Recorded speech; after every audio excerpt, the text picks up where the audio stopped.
Yeah, good home win to end the season for San Jose State. Love it. I think a lot of balance, some career highs by different guys doing some excellent things, and finally 9 guys. So that helps a lot. Our options are good, so it was a good win. I feel tough for Coach Wahlberg. I know how it is to be that shorthanded. It's so difficult. Your options are so limited, and the first little thing that goes wrong seems to really affect the team and the spirit of the team. But he's doing the best he can, and I just want to acknowledge that. It's tough.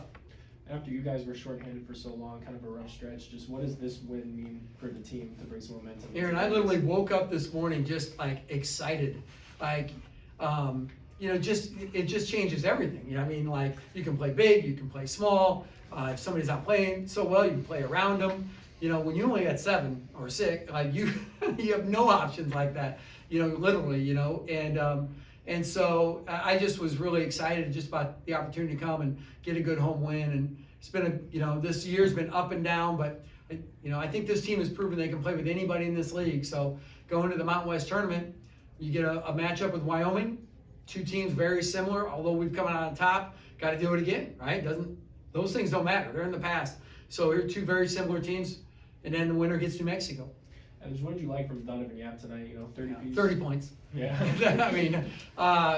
I just thought, he practiced yesterday, and I thought he looked good. And I said to him, I'm like, dude, you look good. Like, you look like, I know you can tell a little bit on some of the defensive stuff, but really, when it comes to just getting into a shot and driving and running the floor, I thought, for a guy that dislocated a big toe, he looked pretty good just a little bit of time afterwards. So, and I think that showed, right? He did look good. And so Rob Viola, I was really worried about it. He probably made 10 or 12 trips up and down the court, full court, in the last 2.5, 3 weeks.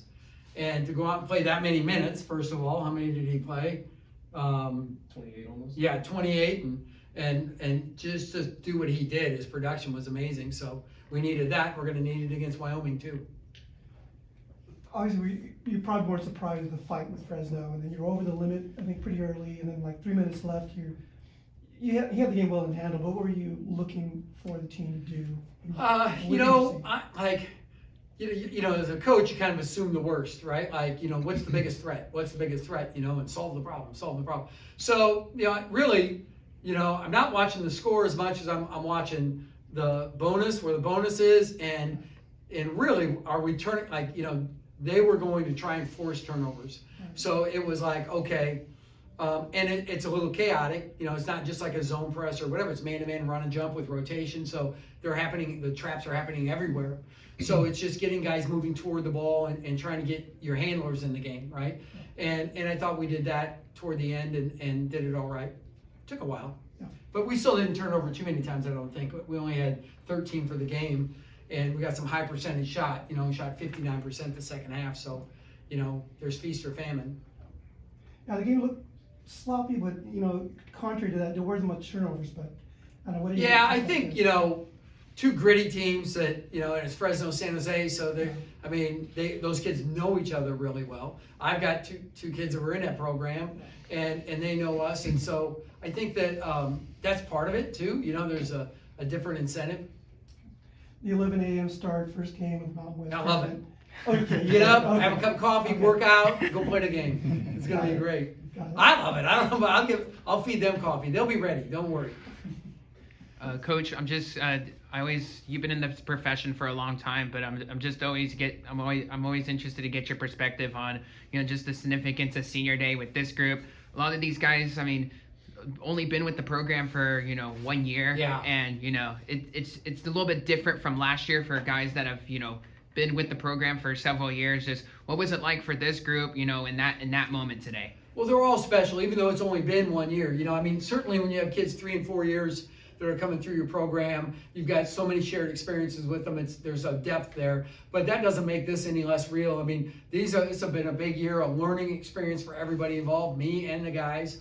Hopefully we can help them, reach their goals to where they've gone. Like, for instance, we told guys like Donavan and Josh, like, you're going to have a bigger role. You're going to need to score. And, we've had 3 different guys get 30 points in a game, and those are 2 of them. So for them to develop that and develop that consistently, I think is important. You want to come through for those guys, right? And the other thing is postseason. So we're in postseason now, and we've got to still do some winning to get where we want to go. But it's a special day, you know. Like I told him, it was, before I said, you know, there's very few things in life you have one of, and senior day is usually one of them. And Day Hall says, this is my second. I'm like, but this is the one that matters. This is definitely your last one, probably. Yeah, so Coach, good win today, and the final score, of course, did not tell the whole story because the first half was pretty slow by comparison, and I could see that at some points you were pretty angry at some buckets that they gave up. So what did you observe in the first half, and what was your message to the team in the locker room at halftime? Yeah, I think that, you know, Fresno does a good job in their dribble drive offense of spacing the floor. And then they've got some natural you know, Price is a tough matchup because you got a big guy on him, and he's quick and fast down the floor. And so you naturally got, and Collins, I think, is really good. So, I mean, you've got some matchup problems that you're already kind of on hyper alert for. And they do a good job spacing the floor and getting those guys what we call downhill, driving hard down the floor. And you've really got to meet that with aggression, you know. And so I just wanted to make sure we had this intensity defensively to meet the moment. And speaking of defense, I think it was a pretty good closing seconds in the game where Yap hit that three with a few seconds left, and then the replay review ultimately found that Fresno State did not get that last shot off in time. So so describe the last few seconds from your. Yeah, I was a little worried because they had fouls to give, right? Right. And so they had fouls to give, and then I think they were trying to figure out if they were still going to give fouls, and we tried to get into an action quicker because I wanted a shot, you know, and I wanted to put some pressure on them, and then we were able to just get into our stuff without them fouling. So I think we were fortunate there, but we made a good play too.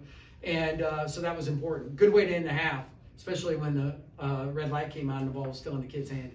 Yeah, and it looks, and during the replay review, all the players and the coaches have gone to the locker room. So when did you first learn about that shot not counting? My ops guy came in and told me just about a minute or two later. Oh, okay. So, and I was, like, the first thing you think of as a coach when the guy scores at the buzzer is, okay, who's got possession? Oh, they've got possession. That's a 5-point run they could have. Mm-hmm. You know, and that kind of puts you in a salty mood.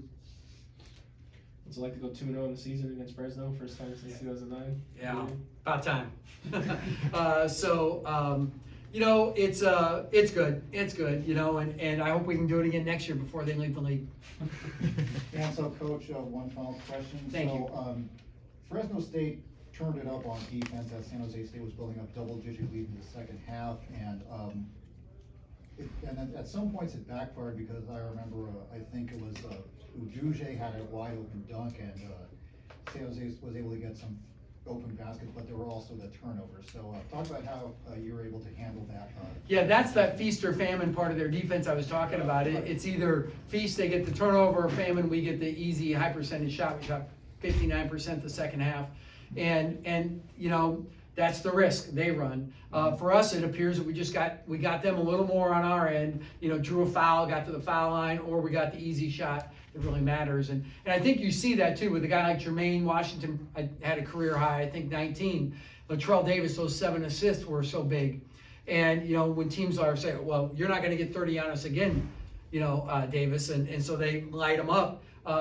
You know, he's looking for his teammates and doing a good job finding them for those easy baskets. It's important against pressure that you do that. But heading into the Mountain West tournament, I'm sure you'll want to clean up some of the more careless turnovers. Without question, yeah. Nobody likes carelessness, and sometimes when this team relaxes, we make mistakes. Mm-hmm. You know, as soon as we think, okay, we're okay, we've got a big lead, and then on offense or defense, ultimately it seems like something bad happens. As long as it's not catastrophic, I can handle it. All right, thanks, Coach.